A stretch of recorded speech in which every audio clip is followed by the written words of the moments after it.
Ignite your curiosity with Austin Next. We're watching Austin transform from a thriving ecosystem into a global superstar.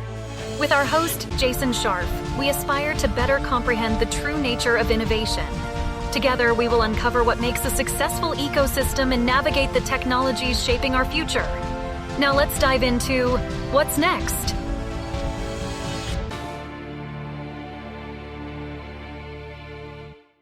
Today's podcast is sponsored by Austin Private Wealth, a registered investment advisor focused on fee-only financial planning and investment management. Their mission is to serve affluent clients with personalized financial advice, fostering a trusted relationship that will endure for generations to come. Austin Private Wealth is not just about managing wealth. They're about inspiring you to embrace a future filled with possibilities and helping you architect enduring legacies. Their core values of integrity, service, caring, excellence, and growth are at the heart of everything they do. Connect with them today at austinprivatewealth.com. Austin Private Wealth is a registered investment advisor. Advisory services are only offered to clients or prospective clients where Austin Private Wealth and its representatives are properly licensed or exempt from licensure. No advice may be rendered by Austin Private Wealth unless a client service agreement is in place. Investing involves risk and possible loss of principal capital. Please seek advice from a licensed professional. Austin is adapting to and building the future in real time. I'm Michael Scharf. We are exploring and driving our transformation into the next innovation powerhouse. I'm Jason Scharf. I'm a bioresearcher at UT to the assembly line worker at Tesla, from the musician on 6th Street to the coder at Dell. And with the founders, funders, and early employees at the next great startup, we are all Austin Next.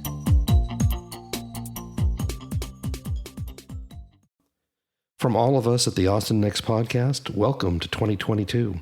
We wanted to start this year with someone well-connected, someone who knows Austin really well, and so we've invited Amber Gunst to join us for the first podcast of the new year. Amber is the CEO of the Austin Technology Council. ATC is the leading voice for technology in Central Texas. Since 1992, ATC has been the informed opinion leader, providing member companies with the insights, resources, and the connections they need to grow and to thrive. Amber first joined the Austin Technology Council in the role of Head of Sales and Membership Services. Soon, she became the interim CEO and then the CEO of the council. Amber previously spent 4 years at the Greater Austin Chamber of Commerce, focused on membership and retention. Directly prior to her role at ATC, Gunst worked for a global staffing firm, and this role allowed her to develop a strong understanding of the talent and staffing needs for our region's tech companies. Amber, welcome to the Austin Next podcast. Thank you, Jason. We really appreciate you joining us today, and we're going to spend some time talking about what we're calling the Austin narrative and the superpowers behind it. Given your background and experience, how would you describe what's going on in Austin today?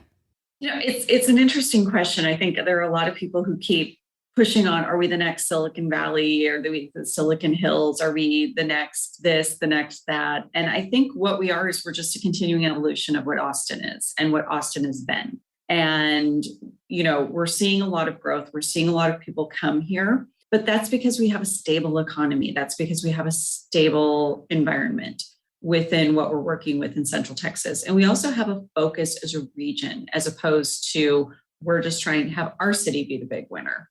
And I think when you put all of this aspect together and you have this very collaborative nature, people are attracted to that.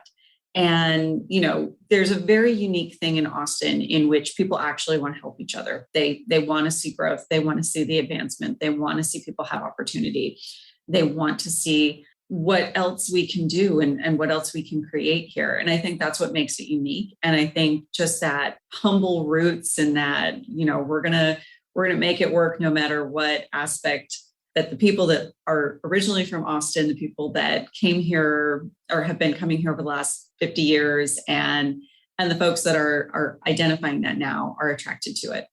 I've definitely noticed, 10, 15 years ago at the peak of, Silicon Valley, you always wanted to, as you said, you wanted to be the next Silicon Valley. And that's when we saw the Silicon Hills, Silicon Alley, Silicon Beach. But it's definitely, at least in the year that I've been here and the couple of years that we've been following Austin, you're right, we're the first Austin. And what does that kind of mean? Yeah, and I think that's important. I was in Utah this past spring and I was looking at some stuff in Salt Lake City and they were like, oh, we're Silicon Slopes. And I think that there's this aspect to attach yourself to something that's bigger and something that's shinier and something that's brighter, which Silicon Valley has had a lot of success and they've done some really amazing things. I mean, most of the technology that I have at my disposal comes out of Silicon Valley or the original ideas out of there. So it's not to take anything away from it, but I think that cities become more, they become more prosperous and they lift up their citizens much higher and they provide more opportunities for people who were born here or moved to that city if they're focused on becoming their own city as opposed to the next something. Yeah, no, that makes a lot of sense. So how does the Austin Technology Council kind of fit into this innovation ecosystem? It's interesting. I bemoan a lot, and not in a negative way, but just in a understand that Austin is more way, that the press outside of Austin and even some of the press within Austin is very focused on Austin as a scrappy little startup city. And we've got a scrappy little startup scene. Most cities that have a tech focus and have tech entrepreneurs and growth have a scrappy little startup scene. Austin is so much more than that. We have established technology companies that have been around for more than 30 years. We have companies that, if you look at NI, if you look at Dell, if you look at Silicon Labs, those companies have been around for a very long time. They have a lot of structure. They have a lot of growth. If you look at PlanView, they've been around for a very long time. They were founded out of here and they're a software company. We have these really strong, really wonderful relationships with these companies, but there's not higher, and they provide more opportunities for people who were born here or moved to that city if they're focused on becoming their own city as opposed to the next something. Yeah, no, that makes a lot of sense. So how does the Austin Technology Council kind of fit into this innovation ecosystem? It's interesting. I bemoan a lot, and not in a negative way, but just in a understand that Austin is more way, that the press outside of Austin and even some of the press within Austin is very focused on Austin as a scrappy little startup city. And we've got a scrappy little startup scene. Most cities that have a tech focus and have tech entrepreneurs and growth have a scrappy little startup scene. Austin is so much more than that. We have established technology companies that have been around for more than 30 years. We have companies that, if you look at NI, if you look at Dell, if you look at Silicon Labs, those companies have been around for a very long time. They have a lot of structure. They have a lot of growth. If you look at PlanView, they've been around for a very long time. They were founded out of here and they're a software company.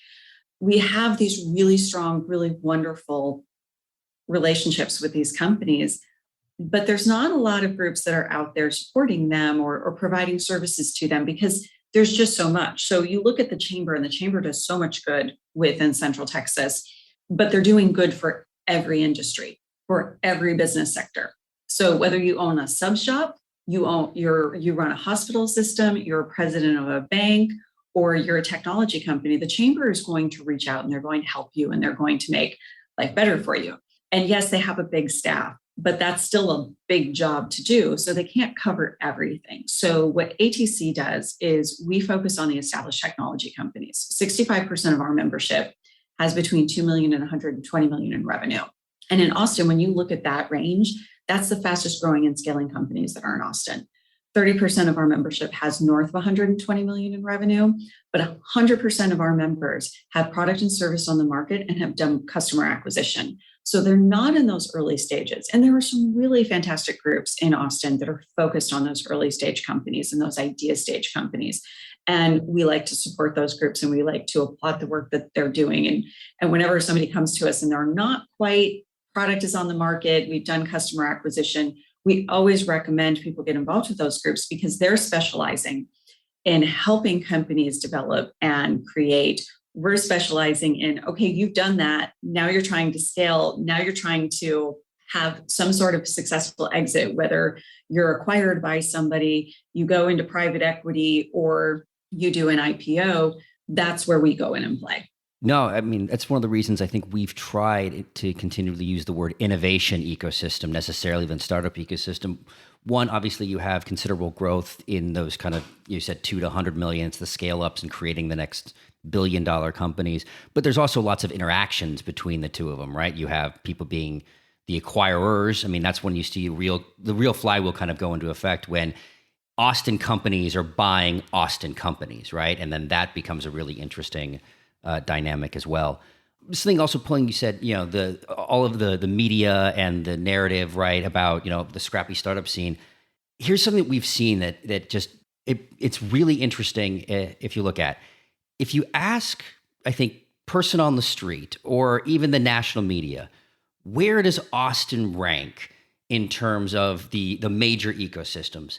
And I've kind of done this, seen this. I've kind of done this as a little bit of a test, right?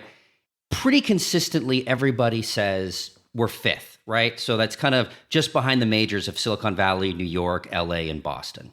Now, what is interesting to me, however, is if you actually look at snapshot data, I don't care if it's amount of VC funding, number of Fortune 500 companies, number of startups, whatever, we actually, from a data perspective, tend to sit around number 10. Now, from the growth metrics, that's obviously something different. We're considerably higher than 10. But what is just really interesting to me is it becomes a self-fulfilling prophecy. We continue to punch above our weight in the narrative than what the data actually shows. So what do you think drives this ability for us to rank considerably higher in the zeitgeist than we do in our actual, data position? Yeah, I think when you look at what Austin has created in the last 20 years, so let's go back to 2001 when the tech bust hit. And there were a few big companies that were bringing a lot of people into Austin from the West Coast and the East Coast. And we're gonna give you these jobs. We're gonna do all these things. This was in the late 90s. 2001 comes along and the tech bust hits. And these folks got laid off in droves and they lost their jobs. And they couldn't find jobs because there weren't enough jobs for people to hire. So what a lot of these folks did was they started companies or they started doing consulting work. And that was brilliant because where that scrappiness comes from in Austin, it's because these folks had to get scrappy and they had to be really conservative about everything that they did. So when you see the amount of funding that's going into the East Coast and the West Coast, that's because they're used to taking down those big, huge rounds. They're used to spending that money in different ways. In Austin, we can get the same result. We can build strong companies. We can develop strong companies, but we're going to do it probably with a little bit less funding. And we're going to do it so that when we have an exit, we can have a successful exit and our people who help us build our businesses get paid out on that equity. And we're looking at it from the aspect of, we're going to actually build culture based on what we want our company to look like and feel like, instead of, well, we're going to have a foosball, a kegerator, and everybody's getting a road bike and a Fitbit. And there's been those companies in Austin. Absolutely. And typically when you see those companies raise capital and they start talking about, well, we're going to start doing things to treat our employees, or you hear that that's what they're spending the money on, you know that within 18 months, they're probably going to start doing layoffs and they're going to do some of these other things. What I see really interesting about Austin founders and Austin entrepreneurs and Austin executives is that they've seen that, they've been through that, they've done that, that's happened to them. And so they're taking a little bit more of a conservative approach. And they're working a little bit harder in their businesses. And not that they're working harder in the aspect of they're so much better, but if you're a technical founder, you're probably coding a little bit longer than somebody from the Valley or the East Coast is coding. You're probably developing and building tech a little bit longer than the other ones are doing it. If you're a creative founder, so you're in the sales or you're in the marketing aspect, you're probably running those sales and those marketing divisions a little bit longer, and you're probably doing that function a little bit longer than people from each of the coasts. So I think the reason that we're ranking fifth, when really metrics wise, it looks like 10, it's because we're doing it predominantly on our own. We're putting our own sweat equity into our businesses for a longer term time period, which gives us that opportunity to build really strong businesses and to create better opportunities for folks. And, you look at someone like Brett Hurt, who's built up several businesses now. whenever he builds a new business, the first thing he does is he goes in and he starts coding. And I've had conversations with Brett. He loves to code. That's what he's excited about. Tyson Tuttle, I had lunch with him a couple of months ago, and he was talking about his engineering days. And even though he wasn't the founder of Silicon Labs, he was still CEO for a long time. And he still reminisced about his days doing that. Looking at people that come from a finance perspective, they get passionate about when I was a CFO or when I was this or that. And I think people have a love for that here and that role that originally got them to a growth stage. And so they're focused on, how do I take those things that I love and how do I take those things that I'm really good at and help steer this company, which saves money over time. It lessens the equity spread that you're seeing. And the hope is to be able to provide a better outcome for the people that come in and help build these businesses. The culture is almost what's getting out first before the funds and revenue and all of that. And that permeates not just in Austin, but outside Austin. And it makes a lot of sense.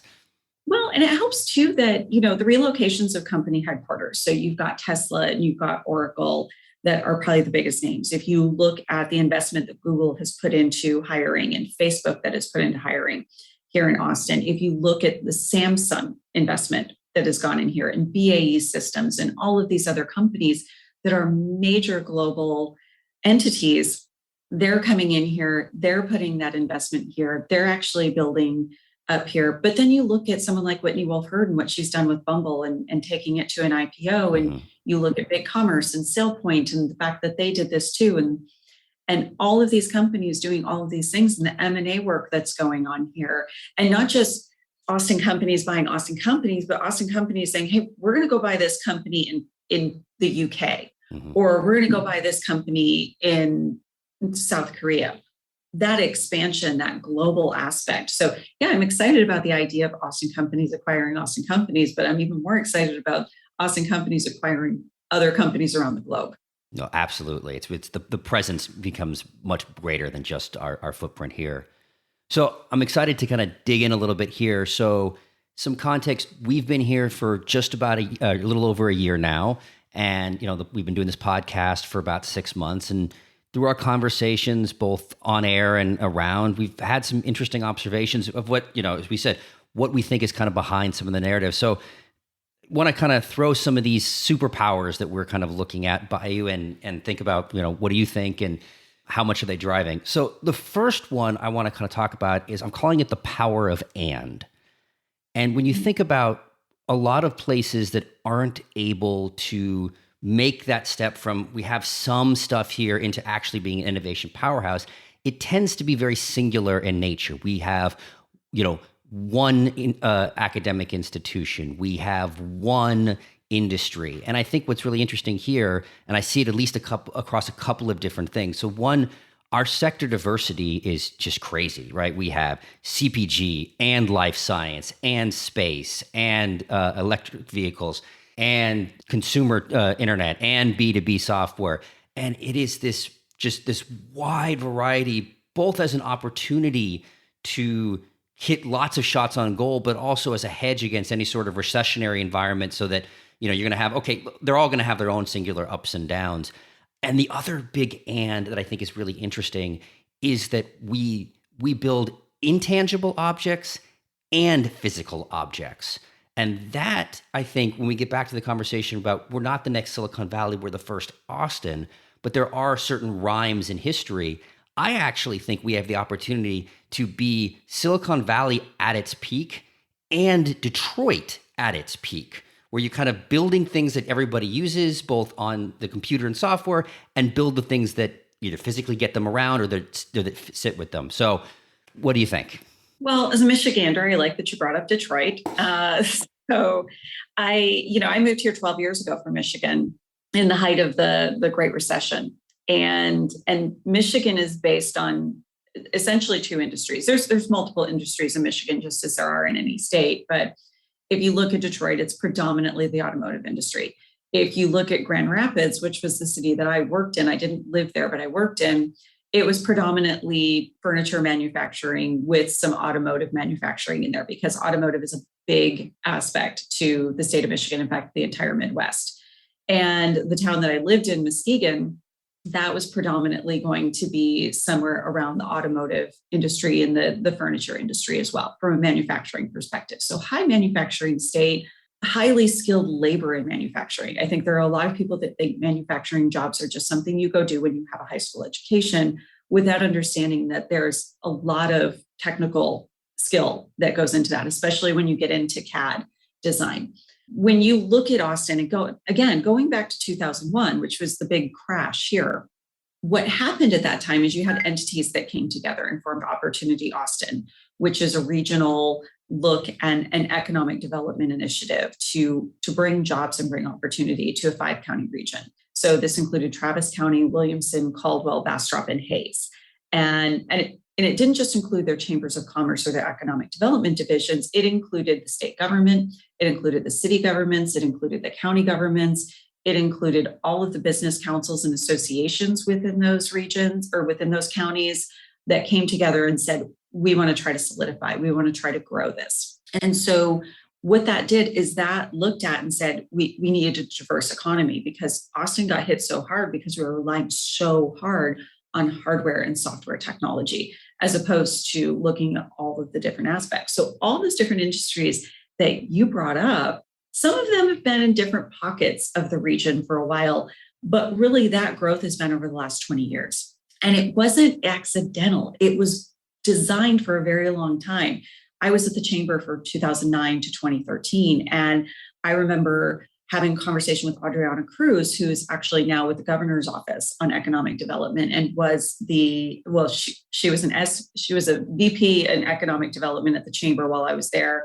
And then she went to go run the San Marcos Economic Development Council for several years as their CEO before moving to the governor's office. And I remember Adriana and I having a conversation about manufacturing. And because I come from a manufacturing state, so it's something I'm passionate about and it's something I believe in, and I know it creates amazing jobs and opportunities for people and their families. And we talked about the biggest struggle that she had in manufacturing and trying to attract manufacturing companies. And it was they were worried about the skilled labor. They were worried about the amount of space that was available. And this was back in 2013. And so this was an effort that Opportunity Austin, this entire group, put together to say, if these are the struggles we're seeing in manufacturing, this is why we're not bringing these manufacturing jobs together, let's figure out the solution. So what I like about this regional effort, and it is a full regional effort, it's housed out of the Chamber of Commerce, but it is a full regional effort. And the Chamber will be the first people to tell you it's not just the job that they're doing. But the fact that everybody came together and said, how do we solve this problem? And how do we create this? And how do we do this together and collaboratively? And how does it benefit everyone? That's something that happens. So you look at Tesla and you look at the fact that we won that, and that was a big deal. You look at Samsung and the fact that we won that, and that was a big deal. You had executives from different counties, economic development corporations, supporting those deals, landing in Del Valley, landing in Taylor. We wanted those for our region. So it wasn't, oh, you should come to my town instead of their town. Once we knew they were narrowing in and zeroing in on these areas, the entire region came together to support and promote winning those deals. So it's not just, hey, this one little thing happened or this thing happened. It's everybody pulls together. Everybody does this, because when those deals are won, everyone celebrates it and it benefits everyone, because that Samsung fab going into Taylor is going to benefit people all over the region. The same thing with Tesla. It's benefiting people all over the region. So that's our focus. And that's why we keep winning these deals. I want to dig in a little bit on the Opportunity Austin, because we are relatively new, as Jason said, to Austin, and you don't hear about it very much.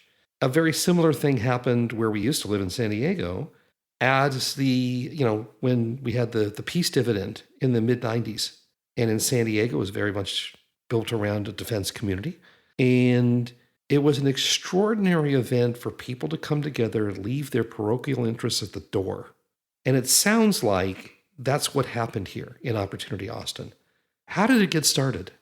And it was an initiative that came predominantly out of the chambers. And again, this was 2001. I didn't move here till 2009. So this is a little bit hearsay, but I worked for the chamber for 4 years. So I know enough to be dangerous here. But it really came from the economic development corporations and the chambers coming together in the counties and really saying, how do we do this? Now, leadership initially came out of the Austin Chamber because the Austin Chamber actually housed the Economic Development Corporation for Austin as well at the time. But it wasn't just, hey, we've got this idea and we think this is what everybody should do. It was, let's all come together. Let's look at the problems that we're all experiencing and let's talk about potential solutions and how we can do that. So they raised a fund of money and they raised that money from local businesses and local business leaders saying, hey, this is what we want to do. So it's not just these groups. They've raised millions upon millions of dollars at this point to do this work. And they're raising money from law firms, from CPA firms, from the banks, from, businesses that you don't even think are going to potentially do it. Family offices are investing in this. And they put that investment in there because they want to invest in our region. It's not just about this is going to benefit me. Now, it does end up benefiting these businesses because with these extra companies coming in, there's more opportunities and there's more need for things that go into it. But and there's more business opportunities for them as well. But it's really about, we want to see everybody succeed. So Opportunity Austin is about more than just bringing jobs here. It's about helping build education initiatives throughout the region so that even if your child doesn't want to go to college, they have access to training for skilled labor jobs that give them an opportunity to do really great work. It's going into political action committee aspects. So Dell Medical that is here. Opportunity Austin developed a political action committee to be able, the chamber built a political action committee, but Opportunity Austin contributed to it because it was a regional aspect to help get that bond initiative passed so that we could get that medical school here. Brackenridge at the time, it needed to be torn down. It was outdated, great staff, amazing care there, but it was a hospital that was built in the 50s or the 60s. I can't remember exactly when. And it just wasn't functioning in a way that a modern medical institution needed to, especially for a region that was expanding so much. So you saw people who, even though they lived in San Marcos, if a family member or a loved one was diagnosed with a specific disease like cancer or MS or anything else, they were either going to Houston or they were going to Dallas. That's a really significant distance, especially when you're living in a major metro area that doesn't really have the opportunity to provide medical care at a research level. So it's not that we didn't have great hospitals in the area, we didn't have the research hospitals in the area. And that is a really critical aspect. And it was actually one of the biggest shocks that I had in moving to Austin. I remember moving here and saying, where's our university medical system? And they said, oh, that's like in Houston and Galveston and Dallas. I'm like, Galveston, what are you talking about? So, great school out in Galveston. I know that now, but when I first moved here, I was like, Galveston. And so this is just an opportunity for Austin and for our region to have state-of-the-art medical research and facilities here. So again, it's about more than just let's bring jobs here, let's bring businesses here. It's let's make sure we've got great K through 12 education. Let's make sure we've got colleges and universities that are being supported here. Let's make sure we've got great Head Start programs. Let's make sure that we've got all these different aspects because we need to have talented people entering the workforce and at all levels. There you go. Absolutely. I want to get back to the next superpower that we see for Austin, and that's the flywheel effect. People, companies, capital moving to Austin, which creates more opportunities, which drives more people, company, and capitals moving to Austin. And eventually it becomes enough of a critical mass that it's a gravitational pull, if you will, from other locations to here in Central Texas. What do you think about that? That's a great question. When you look at the number of people that have moved here, and I remember talking with Sharice Bodish at the Chamber. We've known each other for years, and we did a check-in at the beginning of the COVID pandemic in March of 20. I think it was actually early April of 20. We got on the phone together and I'm like, how are you doing? What's going on? She was asking me the same questions. And I remember us very naively at the time going, oh, we think everything's going to slow down and stop. And I think it was like a month later, we saw that it wasn't. People were still moving here. You had all of these people coming here. And I think that when you look at the series that Jim Breyer has been doing about, why companies should look at moving to Austin or hiring employees in Austin, and why investors should invest in Austin-based companies, and why Austin is, his go-to on the map. And not just because he's the biggest UT fan I've met a lot of big UT fans, but really looking at all of these different aspects and knowing that this growth is happening and it's coming and it's been coming. It's not something that's brand new. Before the pandemic, we were averaging 150 people moving here every day. During the pandemic, it went up to 165. So that's definitely a pretty significant growth number in a year and a half. We do have people moving out, but we've got more people moving in than are moving out. And so what we need to focus on right now, because this growth is not going to stop, it's going to continue. It's going to continue expanding. And it's not just Austin, it's the entire region. But what we need to focus on is we need to focus on building a transportation and traffic infrastructure that is going to make it possible for people to be able to live here in a way that they're not sitting on Mopac or 35 for hours at a time trying to get to and from. We need to build more affordable housing so that people who provide services or provide essential needs that we have. And part of those essential needs are people who work in the food service industry or people who provide entertainment for our entertainment district, which we love so much. Being able to provide affordable housing for those folks is critical. And being able to provide density planning in the aspect of look at the domain and how much it's growth, and look at how much people enjoy being at the domain, looking at downtown and seeing the growth that's happening there, but also looking at the new development, the Grove in the Rosedale area where you've got that. So doing more planning where we're creating opportunities for people to live and work and do their shopping and be able to be walkable is going to be really key. So I think making an effort into actually planning for our city instead of just seeing what happens. Because if we're deliberate about how we plan for our city, we can keep our charm, we can keep our history, we can keep these neighborhoods that we love so much and that are important to us, and still have the growth that we need. We just need to be deliberate and we need to be thoughtful about how we're planning for that growth. And I think that's the biggest challenge that we have there. And if we don't start doing those things now, the growth is going to be unsustainable for us, and it's going to be miserable to live here. And we know it's going to be miserable to live here because we've seen it happen in other cities and other regions that didn't actually plan for that. And we don't want anybody living in a U-Haul in a parking lot because they're making six figures and that's all they can afford. We've not seen that happen anywhere else. It's never happened anywhere. I'm not naming names, but it's happened.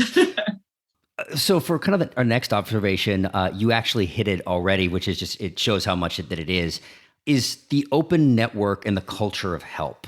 And it has been shocking to me, and I mean this in the best possible way, how quickly, I said in a year, we've developed strong networks here, and how deep, I tend to think of the innovation ecosystem as the onion, right? You have the multiple layers as you get deeper down, and how deep into the onion that we've gotten. And it's been driven by a couple of things. One is people wanting to introduce you to other people, saying they're going to do it, and then actually doing it, which is sometimes a surprising thing, right? When 80% of people, you have to remind us to do it, but we definitely want to. when 80% of the time they actually follow through, which is sometimes a reflection on other places. It's like, wow, okay, then that you actually meet others.